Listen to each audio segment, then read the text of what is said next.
Почитувани, добро вечер. Еве што ќе гледате во дневникот на ТВ+. Пронајдено исчезнатото момче. По Тумбафест се враќа и распејано детство. Конкурс за избор на средношколски новинарски тимови.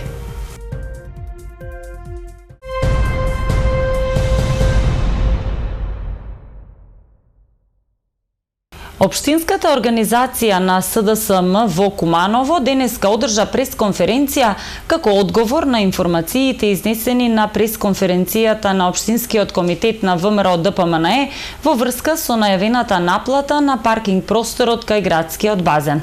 Повеќе информации од прилогот во продолжение.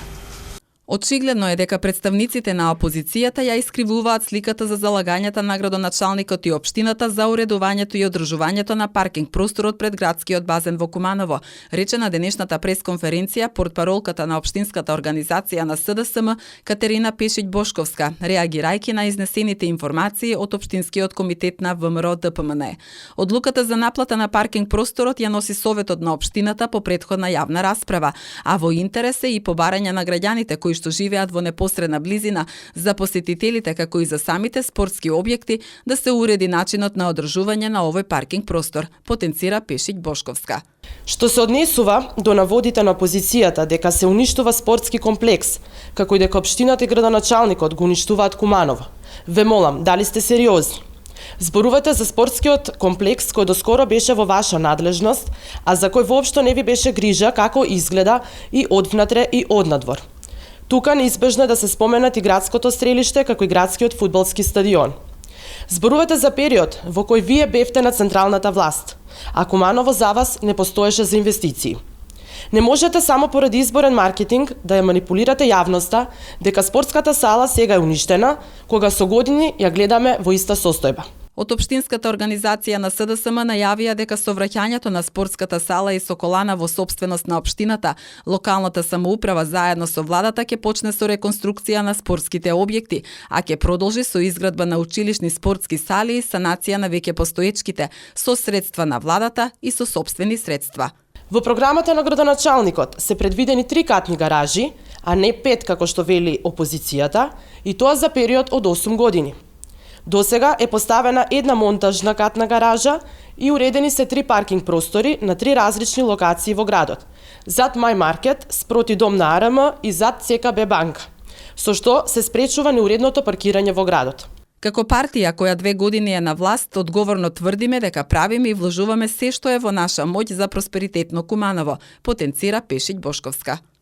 Полицијата вчера го пронајде 10-годишниот Дженгис од Куманово, кој 4 дена беше исчезнат. Како што информираат од Кумановската полиција, момчето било пронајдено вчера на спортските терени во населбата Гоце Делчев.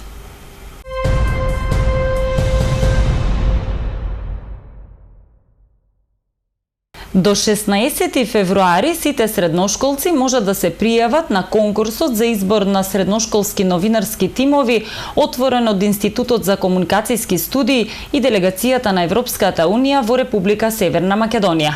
На крајот ќе бидат изберени 6 новинарски тимови, кои што во партнерство со медиумите ќе одбележат Европската недела на медиумска писменост. Институтот за комуникацијски студии и делегацијата на Европската Унија во Република Северна Македонија минатата недела го отворија конкурсот за избор на средношколски новинарски тимови Биди медиумски активен, активна. Конкурсот е наменет за сите средношколци кои што треба да достават оригинална идеја за продуцирање новинарски приказни за проблемите на младите. Се што треба да направат е да формираат тим од 3 до 4 ученици, заедно со еден професор или професор како што ќе им биде ментор, да се поврзат со еден медиум и да ни испратат идеја за приказна што би ја направиле. Нешто што нив ги засега, нешто што има проблем нив, дали тоа ќе биде животната средина, образованието, дали можеби нешто друго секојдневно што го сретнуваат. Подоцна ќе се одберат 6 најдобри идеи и со менторска помош на Институтот за комуникацијски студии ќе се работи заедно со медиумот партнер и со училиштето, со тимот, односно со тимот од средношколци да се изработи таа приказна. Средношколците може да се пријавуваат во партнерство со медиум без разлика дали станува збор за телевизија, радио, портали, дневни вестници, посочува Аксентиевска. Оние 6 најдобри кои што ќе бидат избрани ќе добијат грант од 400 евра за тимот и уште 200 евра за медиумот за да ги изработат секако производите. На крај сите производи што ќе бидат направени во рамки на конкурсот ќе бидат презентирани на една дебата која што ќе заедно ќе имаме со Европската делегацијата на Европската унија, каде што ќе разговараме колку младите се вклучени во креирањето на медиумски содржини, колку ги имаме на телевизија, меѓутоа ќе споделат искуства од она што сме процесот кој што го поминале правејќи ги секако нивните приказни. За повеќе информации може да отворат на веб страницата medium.edu.mk, таму ќе го најдат целиот конкурс, формуларот за апликација, формуларот за медиумот и сите дополнителни информации може да го контактира директно Институтот за комуникацијски студии. Рокот за пријавување е до 16 февруари, а до 19 истиот месец веќе ќе бидат избрани 6 најдобри тимови кои заедно со медиумите ќе ја одбележат Европската недела на медиумската писменост кон крајот на месец март. Маскиран разбойник под закана со пиштол денеска по 13 часот и 30 минути украл пари од брокерското друштво лоцирано на улицата Иво Лола Рибар. Информацијата ја потврдуваат и од СВР Куманово, откаде велат дека случајот бил пријавен од вработена во дуќанот, пошто полициски службеници излегле на терен. Се трага по сторителот, велат од кумановската полиција, откаде повеќе детали најавија по завршување на увидот.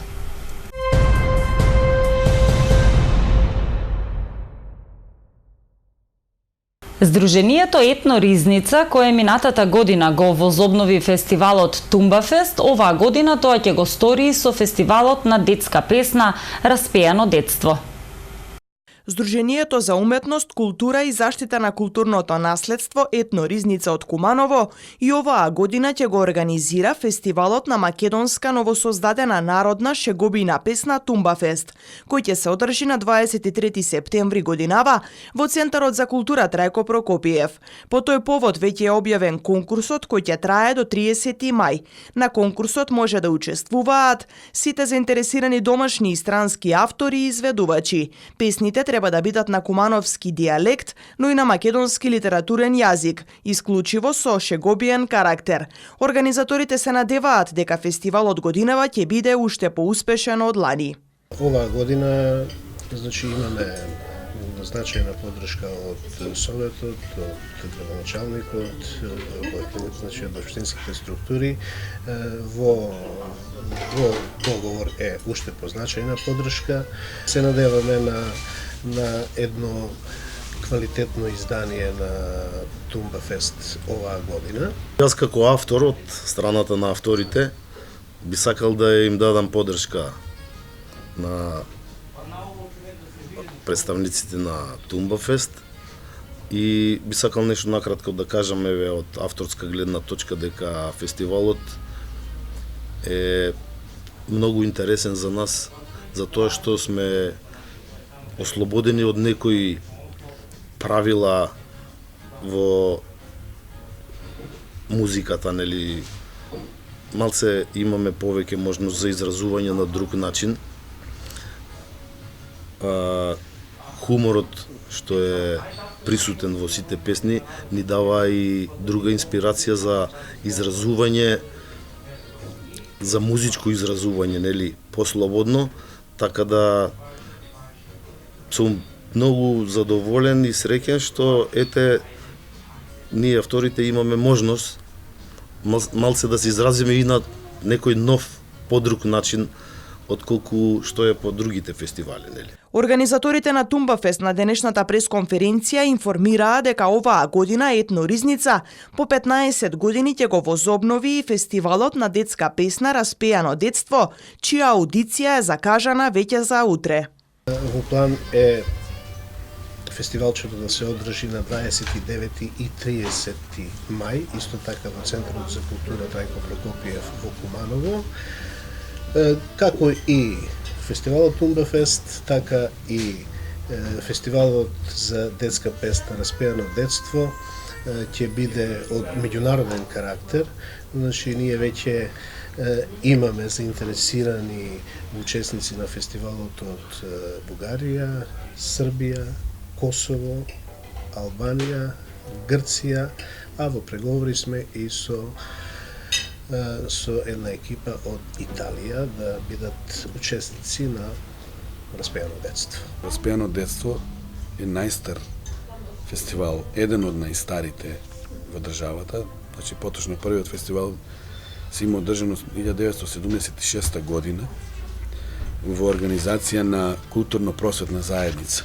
Во тоа време 7 години бил организиран до 82-та, потоа 88-та, па 93-та и потоа Центарот за детско творештво Стариот пионерски дом го има правено фестивалот од 1999 година до 2005 година. Значи, овој фестивал самиот по себе си има голема тежина. Тие истакнаа дека на овој фестивал во минатото учествувале реномирани музичари од градот, но и државата, а искуството до 2005 година, кога се одржувал фестивалот, покажало дека имал голем интерес кај децата. Аудицијата ќе се одржи утре во малата сала на Основното училиште Браќа Миладиновци. Тие ги покануваат сите заинтересирани талентирани млади да им се придружат од 16 до 19 часот. Кумановските сметководители имаа можност да присуствуваат на обука за континуирано професионално усовршување, која што ја организира Професионал акаунт од Скопје.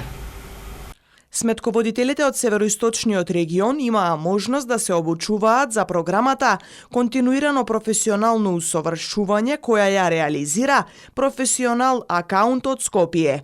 КПУ представува постојано стручно усовршување со цел надградување на теоретските и практичните знаења и вештини заради професионално и ефикасно вршење на сметководствените работи во согласност со Законот за вршење на сметководствени работи.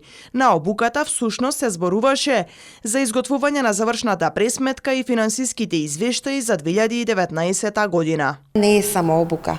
Тука споделуваме искуства, кажуваме, разменуваме искуства, со тоа се со цел да добиеме некое поголемо значење за нашата сметководствена професија. Промени има многу, поготово оваа година со новите измени на законите, така да промени има многу. Потребно е сметководителите да бидат запознаени со тие промени, да ги следат промените, за да потоа му помогнат на некој начин на бизнисот, да ги искористат сите поволности кои што се дадени во државата. Професионал акаунт организира обуки за КПУ за сметководители низ целата држава. Во пресрет на почетокот на вториот дел од сезоната, вице-шампионот на Македонија, женскиот ракометен клуб Куманово, остана без тренер, откако селекторот Симе Симоновски си поднесе оставка. За сега не е позната причината за неговото заминување, но клубот ќе мора да си бара нов тренер. Преку социјалните мрежи, ЖРК Куманово му посака среќа во иднина. Инаку Куманово е на врвот на табелата, без пораз по 13 одиграни меча во женската Суперлига.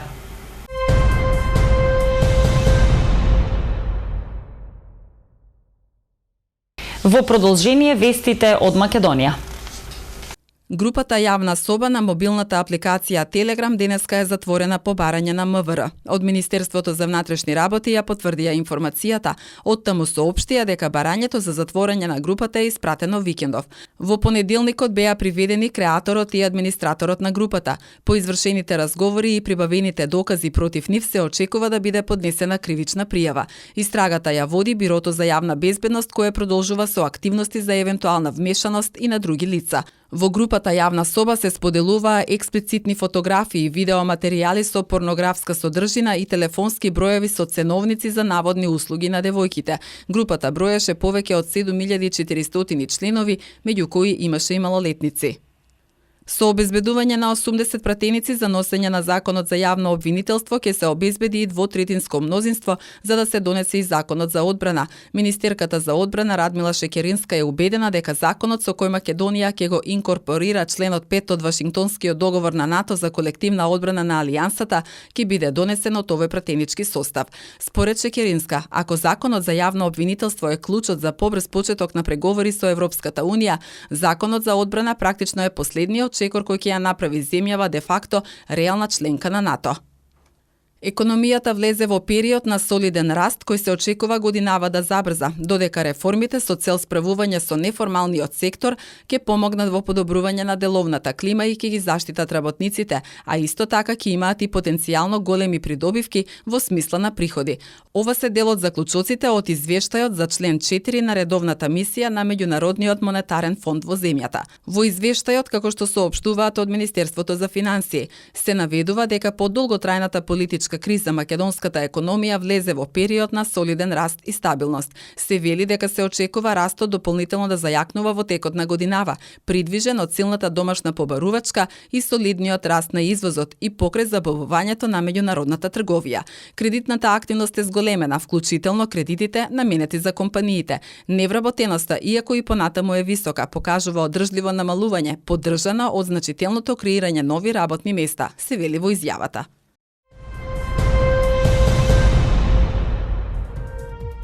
Времето денеска во Куманово беше променливо облачно со дожд. Максималната температура се искачи до 13 степени, а минималната беше 2 степени Целзиусови. За утре метеоролозите најавуваат променливо облачно. Дневната температура ќе достигне 9 степени, а утринската ќе биде до -1 степен.